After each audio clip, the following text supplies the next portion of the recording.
Good day, everybody. This is Emar Purdue, the Sports Inquirer, and we're joined by Brett Surrency from Georgia State Men's Soccer. The team had a unique week of action. You didn't have any matches during the week, but you did have a contest on October 12th, a non-conference tilt against ETSU. You were able to emerge with a 2-1 victory. Talk about that victory, and we'll go from there. But let's start with that ETSU home victory over the Bucks.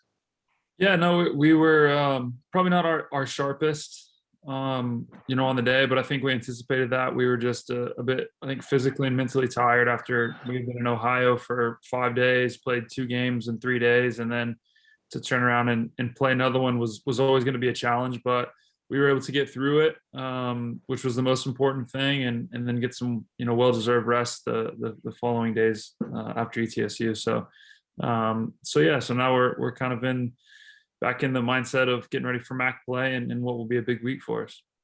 Yeah, in that contest, George Proctor scored another penalty kick that gave you the lead for good in that contest.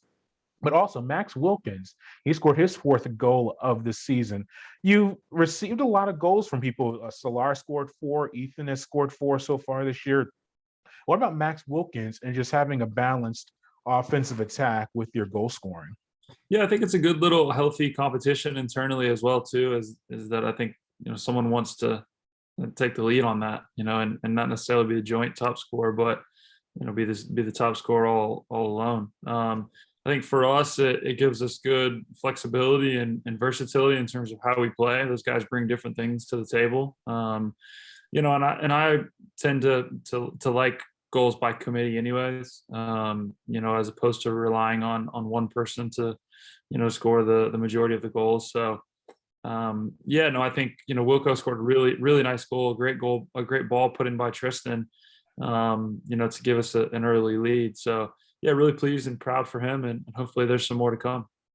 Yeah, and it seemed like you controlled the pace of play in that contest. You outshot ETSU 12-8, and Gunther only had to make one save in the contest to get his 9th victory of the year. What about that? Just controlling the pace of play and not giving ETSU too many good scoring opportunities.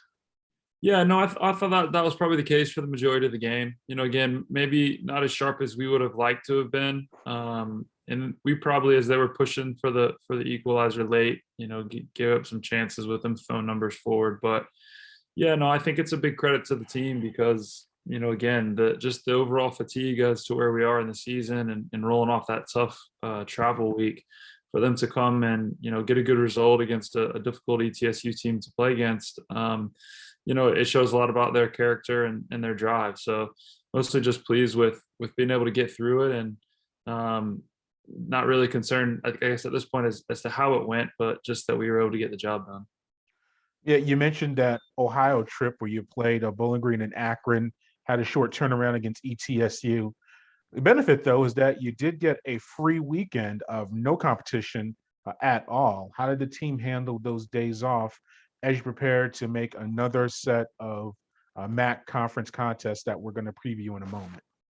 Yeah, I think at this point it's important just to try and keep that balance of sharpness with training, but then at the same breath is making sure you're not overdoing it with the guys, just keeping them fresh. And so we had a little bit of a balance since ETSU, and through the weekend before we started putting our focus back onto Western Michigan and Northern Illinois. So just a balanced approach of rest and making sure the bodies are right, and in the same breath, when we needed to put in a good hard session, trying to do that as well too.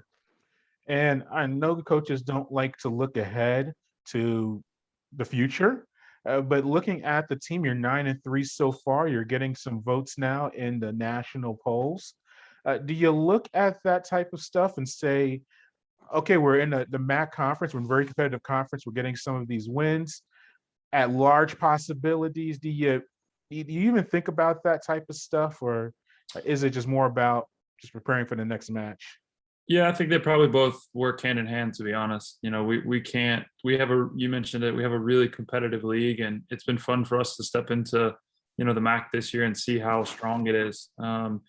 all of those things tend to work themselves out if you do what you're supposed to. So our focus right now is totally on Western Michigan. Nothing after that, and we'll move forward as we need to. But I've been a part of at-large bid teams that have gone to the NCAA tournament before, and it really comes down to winning games. So I think right now our goals are to win games, and if that puts us in a good position both within the league, qualifying for the conference tournament and things beyond that, then so be it. But I know ultimately that's what we want to be, is in the conference tournament. And you said it yourself. I think there's 3 top 25 teams this week, and only 4 go to the NCAA, or only 4 go to the MAC tournament. So we've got our work cut out for us, and we'll try and continue to prepare ourselves for the next match. And that next match is against Western Michigan on October 21st. You also have Northern Illinois on October 23rd. Illinois, top scoring team in the conference, top 2 goal scorers. Western Michigan, a solid team as well. You can leave the weekend first place in the conference if all works out, well for you. How is the team preparing for these upcoming matches and being in this very competitive MAC conference, contending for a regular season title? Yeah, right now we're just totally focused on Western Michigan.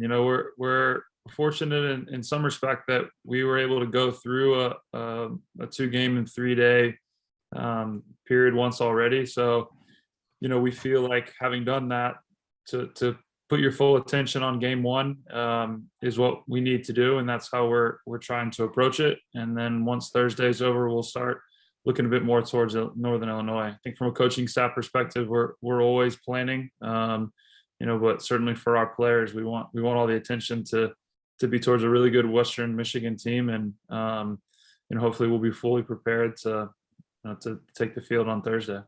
Yeah, and what about Western Michigan, a team that I don't know if you haven't seen them in a while. Once again, all these matchups, I know you've had cross paths in different conferences in the past, but they're still relatively new.